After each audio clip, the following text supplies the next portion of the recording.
안녕하세요. 스포츠 분석 천교수입니다. 저희 채널을 방문해 주셔서 감사합니다. 이번 회차 천교수 가족방 적중 내역입니다. 적중하신 분들 모두 축하드리며 오늘의 경기 분석도 재밌게 시청하시고 유익한 정보 얻어가시기 바랍니다. 천교수 가족방 입장은 영상 하단 고정 댓글을 통해 입장 가능합니다. 그럼 오늘의 경기 분석 시작하겠습니다. 8월 24일 K리그 국내 축구 6경기 분석 시작하겠습니다. 첫 번째로 FC 서울 대 강원FC 경기 알아보겠습니다. 먼저 서울은 최근 상대를 한 골 차이로 이기는 흐름을 자주 타고 있다. 일단 골이 잘 나오고 있지 않은 점은 아쉬운데 야잔의 합류 등 수비적으로 더욱 단단한 모습을 보여주고 있는 흐름이다. 특히 지금은 링가드가 다시 나올 가능성이 높은데 공간을 만들어주는 역량이 뛰어난 링가드를 제로톱으로 써서 강원을 2대0으로 이기는 등 강원을 상대로는 서울이 상당히 강한 면모를 보여주었던 편이다. 이어서 강원이 서울 상대로 경기력이 큰 폭으로 하락하는 것은 아니다. 오히려 압박이나 공격성으로 상대의 미스를 유발하는 등 슈팅 자체는 많이 가져가는 흐름이다. 다만 유독 서울 상대로는 결정력이 약한 모습을 보이고 있는데 2023년 4월 이후로는 서울을 상대로는 다득점을 가져간 적이 없다. 플랜 자체가 매우 공격적인 강원 입장에서는 상당히 특이한 기록이다. 서울은 최근 수비가 안정화되면서 상당히 좋은 흐름을 타고 있는 상황이다. 물론 골이 잘 나오지 않는 흐름이기는 해도 링가드를 제로톱으로 써서 공간 활용을 극대화하는 성향은 강원을 상대로도 잘 통했고 이상하게 서울 상대로는 강원이 결정력에서 문제를 드러내는 경우가 잦은 편이기도 하다. 이번 경기 FC 서울 승을 추천합니다. 핸디 언어버 및 최종 조합은 고정 댓글 링크를 통해 가족방에서 확인해주세요. 두 번째로 전남 드래곤즈 대 경남FC 경기 알아보겠습니다.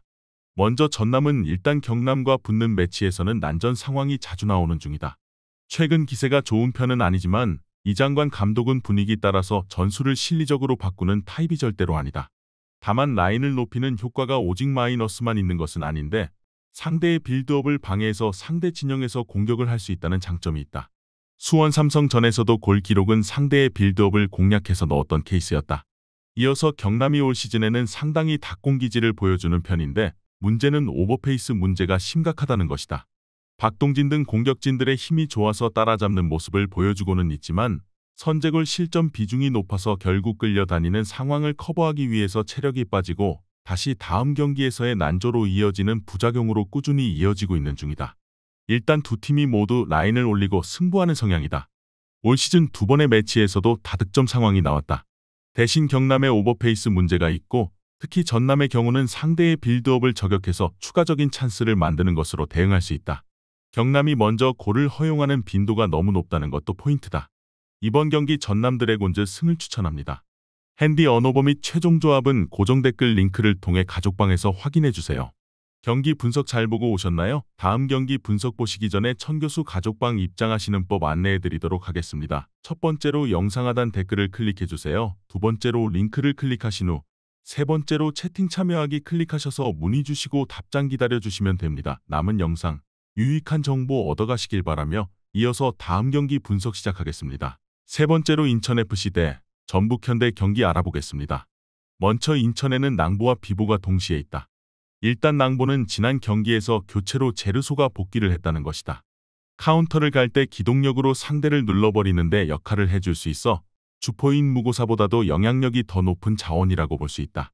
다만 최영근 감독 부임 이후에는 포백으로 공격적인 흐름을 타고 있는 편인데 이 상황에서 델브리지 부상으로 파이널 라운드 전까지는 출전할 수 없다는 점이 꽤 아쉽기는 하다. 이어서 전북이 포항을 이기긴 했지만 경기 내용 자체는 아주 좋지 못했다. 상대의 수비수 신광훈이 퇴장을 당하기 전까지는 오히려 흐름이 좋지 못했던 것이다. 특히 후반전에 슈팅 허용의 비중이 급격하게 늘어나는 등 여전히 뒷심에 대한 약점은 지속되고 있는 모습이다. 여름 이적 시장의 보강을 상당히 했지만 엔트리가 휙휙 바뀌는 현재 상황이 조직력에서는 도움이 되지는 않고 있는 모양새다. 게다가 역습 상황을 제어하지 못해서 인천 상대로는 최근 1무 2패로 밀린다. 일단 인천도 상당히 델브리지의 공백이 클 수 있다. 포백 기반의 공격적인 흐름을 감독이 선호하기 때문이다. 다만 제르소가 돌아온 점은 긍정적으로 볼 수 있고 전북 역시 후반 흐름이 좋지 못한 팀이기도 한데다 인천의 역습에는 기본적으로 약했다. 이번 경기 인천FC 승을 추천합니다. 핸디 언어버 및 최종 조합은 고정 댓글 링크를 통해 가족방에서 확인해주세요. 네 번째로 포항 스틸러스 대 대구FC 경기 알아보겠습니다. 먼저 포항은 뒷심을 발휘해서 제주와의 경기에서도 2대2로 무승부를 기록했다. 0대2로 뒤지던 것을 동점까지 따라잡은 것은 꽤 잘한 페이스였는데 그럼에도 초반에 골을 허용하는 모습을 고치지 못했던 것은 아쉽다. 특히 최근 리그에서는 5경기 중 4경기에서 5분 이전에 골을 허용하는 모습을 보여주기도 했다. 이어서 대구가 지난 경기에서 이겼지만 결국 오승훈이나 카이오, 세징야 같은 선수들의 개인 기량이 적절하게 터져준 케이스였다고 할 수 있었다. 실제로 주도권은 김천이 잡은 모습이었고 수비적으로도 카이오 제외하면 난조가 없지는 않았다. 이는 대구의 압박이 상당히 애매하게 들어가기 때문이다. 강호랑 할 때는 라인을 어느 정도 내리고 플레이하긴 하나 상대의 플레이를 저지할 수 있는 압박 강도를 유지하지 못하는 편이다. 일단 포항의 뒷심은 여전히 살아있다는 점을 발견하기는 했지만 현재 초반에 골이 들어가는 실점 상황을 잘 예방하지 못하고 있다. 그나마 대구가 강호를 상대할 때에는 압박을 아주 적극적으로 걸지 않으면서 상대 플레이를 잘 저지하지 못하는 흐름은 참고해 볼 수 있다. 이번 경기 포항 스틸러스 승을 추천합니다. 핸디 언어버 및 최종 조합은 고정 댓글 링크를 통해 가족방에서 확인해 주세요. 경기 분석 잘 보고 오셨나요? 다음 경기 분석 보시기 전에 천교수 가족방 입장하시는 법 안내해 드리도록 하겠습니다. 첫 번째로 영상 하단 댓글을 클릭해 주세요. 두 번째로 링크를 클릭하신 후 세 번째로 채팅 참여하기 클릭하셔서 문의 주시고 답장 기다려 주시면 됩니다. 남은 영상 유익한 정보 얻어가시길 바라며 이어서 다음 경기 분석 시작하겠습니다. 다섯 번째로 부산 아이파크 대 김포FC 경기 알아보겠습니다. 먼저 부산은 김포에게 약한 편이다. 사실 라인을 내리고 버티는 선수비 성향의 팀에게는 전체적으로 다 약한 편인데 충북 청주 같은 팀들에게도 몇 경기째 상성을 극복하지 못하고 있다. 다만 희망적인 부분은 여름에는 김포가 상당히 힘이 빠지는 모습을 보여주고는 한다는 것이다. 지난 시즌 8월에 열린 매치에서도 부산이 3대2로 이기는 등 수비적인 흐름이 꺾인 김포를 상대로는 무력하지는 않았다.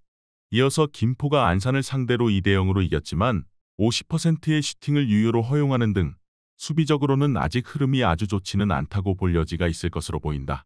물론 지난 경기에서도 결과적으로는 무실점을 기록하기도 했고 특히 박스 안에서의 슈팅은 2개로 예방했다는 것은 수비적으로는 나름 긍정적인 흐름이었다고 할 수 있을 것 같긴 하다. 일단 부산이 김포 등 라인을 낮추고 플레이를 하는 성향의 팀에게는 약한 편이다.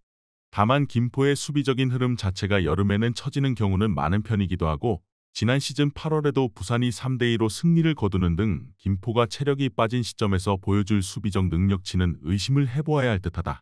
이번 경기 부산 아이파크 승을 추천합니다. 핸디 언어버 및 최종 조합은 고정 댓글 링크를 통해 가족방에서 확인해 주세요. 마지막으로 충남 아산 대 부천FC 경기 알아보겠습니다. 먼저 충남 아산은 시즌 초반에는 공격적인 성향을 띄었다. 하지만 어느 순간 숙이고 들어가면서 밸런스를 맞추는 모습을 선보이는 모습이다. 이는 부천을 상대로 0대3으로 당한 이후에 일어난 변화다. 따라서 아산이 부천을 상대로는 무리하게 공세적인 흐름을 이어가지 않을 것임을 예측할 수는 있을 것이다. 특히 정마우가 시즌아웃을 당한 상황에서 공격적으로 써먹을 수 있을 만한 자원도 부족하다. 이어서 부천이 역습 상황에서는 강하다.